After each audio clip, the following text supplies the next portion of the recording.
Em 22 de setembro, o gestor Rodete recebeu, tá, o comunicado falando de proposta que seria encaminhada, tá, de nova gestão para o clube, com um novo contrato acompanhando. Tá? Havendo proposta e a mesma não seja referendada por esse Conselho, que seja considerada a data desta correspondência como data inicial para a contagem do prazo tal, para a rescisão do mesmo contrato. Tal é a cláusula. Tá? Que saibam os senhores, nós não podemos falar dessas cláusulas, porque são confidenciais. Eu pergunto, inclusive, por que precisam ser. Essa opinião minha, o conselheiro Cláudio tem direito a ela. Por que precisam ser confidenciais? Desta forma, estamos considerando como prazo final para o encerramento da nossa relação contratual, em não havendo uma solução conforme nossa proposta, a data de 21 de março de 2010. Fica claro para os senhores quem... Isso aqui já é o batido até. Já. Tá? Mas, infelizmente, a gente tem que ler o documento, que esse aqui não é confidencial, não tem problema nenhum, tá? Para mostrar para os senhores os fatos. Eu volto a insistir, eu estou aqui preocupado com os fatos. Tá? A proposta foi encaminhada no dia 18, então isso aqui era um comunicado, informando, essa é a denúncia do contrato, a famosa expressão denúncia do contrato. Tá? A proposta foi encaminhada em 18/11, era um novo contrato, um novo modelo de gestão, terceirizando inclusive a atividade fim. Tá? E aqui o detalhe, se fosse só uma terceirização, inclusive nem precisava ter consultado o conselho. Isso, inclusive, foi dito por mim ao presidente da empresa, que estava sentado naquele canto dessa mesa, na reunião do conselho em que isso foi apresentado. Não precisava ter sido consultado o conselho. Mas como pediu mudança de contrato e do modelo de gestão, aí sim o conselho é necessariamente obrigado a falar. E faço claro, é uma questão estatutária. O conselho é obrigado a tratar de um novo contrato que chega, de uma nova proposta de gestão que chegou. E chegou com aquela condição de 22 de setembro que eu acabei de ler para os senhores. Eu não inventei da minha cabeça. Eu li para os senhores. Tá? Houve uma reunião do Conselho no dia 2 de dezembro para avaliar a proposta. Os senhores têm conhecimento, ela foi filmada, muitos dos senhores estavam aqui, eu lembro da grande maioria que está aqui hoje presente. E o Conselho negou por unanimidade o novo modelo de gestão encaminhado, a nova proposta de contrato. Por unanimidade dos presentes. Foi negada essa proposta. Então vocês tirem por aí, né, o sentimento do Conselho Deliberativo do Figueirense Futebol Clube, que o representa, em máxima instância, que representa nesse contrato, o quanto de fato essa proposta não era boa para a vida futura do Figueirense Futebol Clube. Tá? Importante registrar que sentar para negociar foi uma deliberalidade do Conselho. Tá? A empresa lá atrás pediu sim ou não, naquela correspondência de 22 e com a proposta encaminhada no dia 18 de novembro. Tá? O Conselho negou uma proposta, como eu coloquei, que a nosso juízo era inaceitável, e eu acho que, aqui eu me dirijo à torcida, acho que cabe confiar em nós, cabe acreditar nessa preocupação que nós temos com a vida e o patrimônio do Figueirense Futebol Clube e pela unanimidade dos conselheiros. Né? Foi unânime a manifestação. Em que pese essa posição que o Conselho podia ter simplesmente friamente se colocado assim, não, agora já negamos, aconteceu a negativa, e em acontecendo a negativa, a condição prevista lá na cláusula e na correspondência simplesmente se implementa e a gente pode dar as costas e fim de papo. Não fizemos isso. Diferentemente do que consta nessa nota, mais grave, da falta de empenho, etc. e tal, e a divulgação do entendimento do clube, enfim. Quer dizer, falando-se em falta de empenho do Conselho em sentar para conversar, isso nunca existiu.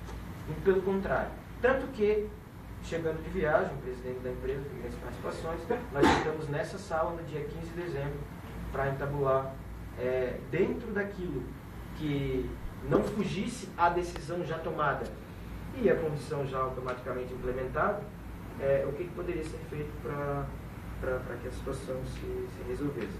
E, inclusive, reconhecendo a importância dessas pessoas para a vida do Figueirense. Uma questão de sensibilidade até, e de certo modo, uma sensibilidade necessária, óbvio. Né? Mas o que nós estamos propondo, então, a partir daquele momento, e depois de muitas reuniões que fizemos, consultas, etc., é que uma vez denunciado o contrato, feita a nova proposta, negada a proposta e automaticamente implementada a condição, 22 de março, eles mesmos, como colocaram, não estarão mais à frente da gestão do Figueirense Futebol Clube. O Conselho passou a entender, a comissão, inclusive falando em seu nome, com autonomia para isso, tá? Que ele não devia mais ter um controlador externo, um terceiro como gestor, ou seja, uma gestão indireta da sua atividade, que é o que acontece hoje. O Figueirense fala com o mercado através de uma empresa. Nós percebemos que isso não era mais necessário. Uma vez que estão saindo, bom, então o que vamos pensar para dali para frente? Vamos pensar numa gestão direta de Figueirense sobre os seus ativos. Isto é mais do que legítimo. E eu acho que não há torcedor que, entendendo os fatos, o torcedor não é bobo, não concorde com essa forma de conduzir as coisas. Sem esse discurso falacioso, essa história com E de volta ao passado, né? De voltar aos tempos das promissórias colocadas no guichê do hotel ABC em Lages, Chapecó e não sei mais aonde. Que a gente teve que ouvir esse tipo de história. Né? Como se não houvesse vida fora dessa gestão atual que existe por parte da Figueirense Participação. Tá?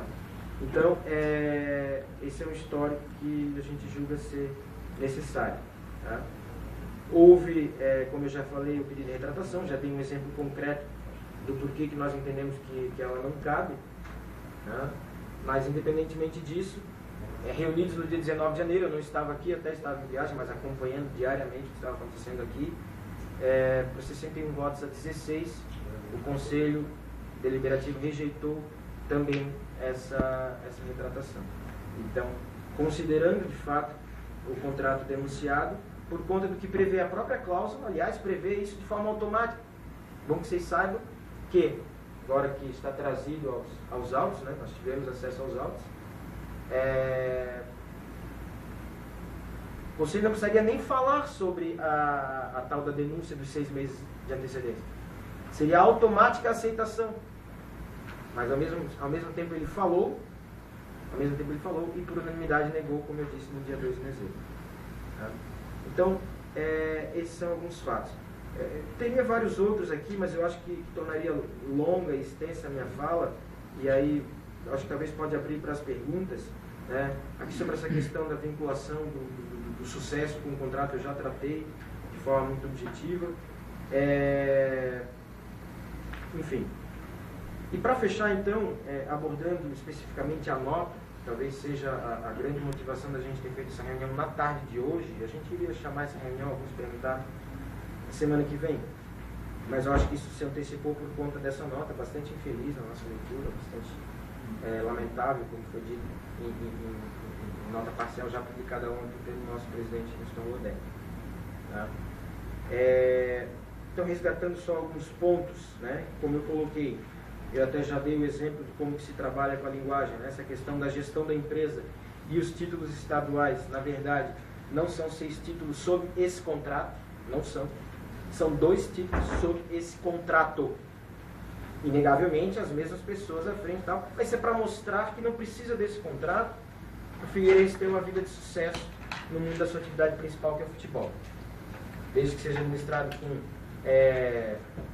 de forma empresarial, profissional, a gestão moderna, tudo isso é possível. Né? E não necessariamente, aliás, seguramente muito melhor sendo a existência desse contrato. Nós que o conhecemos sabemos o quanto ele de fato não é bom para os interesses, o patrimônio do Figueirense Futebol Clube. Então a questão é essa, gente. O foco da discussão hoje é justamente o contrato. É importante que vocês saibam, como eu disse antes, que ninguém está mandando ninguém embora, pelo contrário. Eu mostro para vocês a carta aqui. Vou ler para vocês. Considerando principalmente as duas, um trecho aqui que vai direto ao que eu estou tratando. Considerando principalmente as duas premissas do parágrafo anterior, aqui da carta, denúncia imotivada do contrato, 22 de setembro, e transferência da gestão do futebol, que estava contida na proposta, essa ideia de transferência da gestão do futebol, aquilo que chamamos por alguns de quarteirização, terceirizar ou terceirizado, né? Pretende-se hoje Conselho falando para a empresa. Aliás, numa correspondência que foi solicitada pela empresa, em reunião aqui, e nós tivemos a elegância de mandar